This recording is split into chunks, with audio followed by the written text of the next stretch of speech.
मनमोर.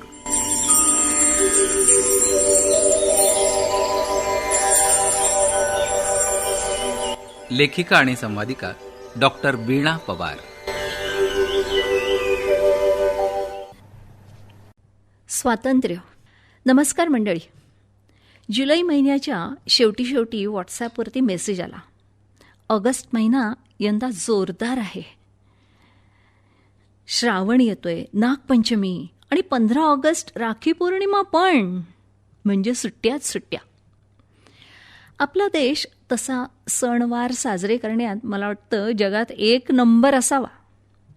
या सगळ्या सणात आपला राष्ट्रीय सण 15 ऑगस्टही आहे आणि यंदा तर तो हसऱ्या नाचऱ्या श्रावणात आला आहे. मागच्या वर्षी एक गोष्ट आठवते. रस्त्यात काही मुलं गोट्या खेळत होती. सहज बोलले, काय आज शाळा नाही? हां, सुट्टी आहे. कशाची रे? मी विचारलं. ते काय स्वातंत्र्य का काय दिन आहे त्याची. हे उत्तर मिळालं होतं एका 10-12 वर्षाच्या मुलाकडून.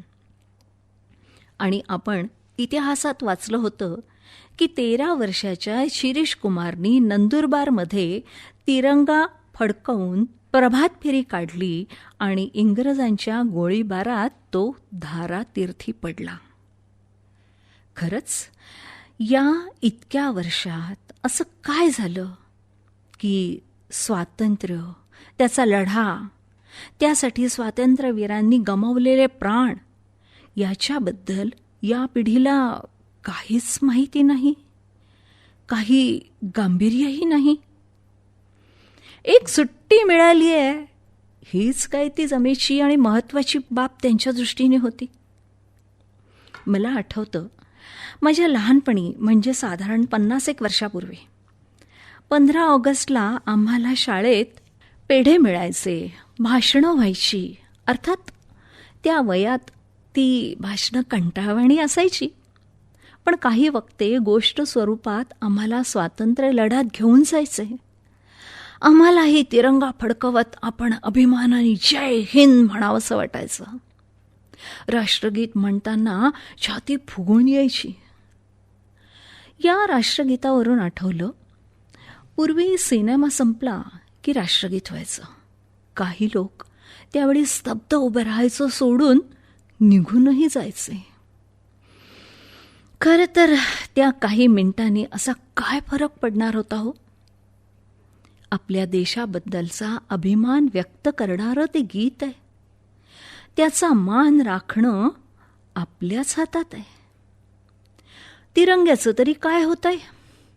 16 ऑगस्टला रस्त्यावर ते पायदळी तुडवले जातात.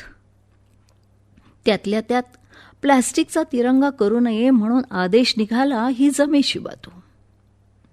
कधीकधी असं वाटतं आपण फक्त उत्सव म्हणजे शब्दशः उत्सव साजरे करतो, त्यातलं तत्व मात्र पार विसरून जातो. एखाद्या व्यक्तीने चांगलं काम केलं की त्याच्या फोटोची पूजा करायची, मूर्ती पुतळा उभारायचा की संपलं आपलं कर्तव्य. या व्यक्तिपूजेतून आपण कधी बाहेर पडणार? अरे, ती व्यक्ती पूजनीय झालेली असते ती त्याच्या कर्मामुळे, वागण्यामुळे, त्यांच्या जीवनामध्ये त्यांनी आदर्श निर्माण केला म्हणून. आपण त्यांची तत्व अंगीकारायची का फक्त फॅन्सी ड्रेससारखा त्यांच्यासारखा पेहराव करायचा आणि त्यांच्या फोटोची हार घालून पूजा करायची?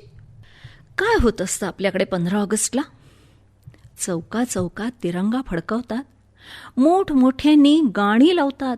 तेवढे एक दिवस देशप्रेम उतू जातं. बाकीचे 364 दिवस कसला देश आणि कुठला तिरंगा. मला वाटतं स्वातंत्र्य लढ्याची पुन्हा उजळणी करणं गरजेची आहे. पुढच्या पिढीला स्वातंत्र्य लढा काय होता हे जर समजलं नाही तर फक्त प्रश्नाचं उत्तर लिहिण्यापुरतं मुलं पाठ करतील. प्रश्न, भारताला स्वातंत्र्य कधी मिळालं? उत्तर, 15 ऑगस्ट. या पलीकडे त्यांचा स्वातंत्र्याशी काही एक संबंध राहणार नाही.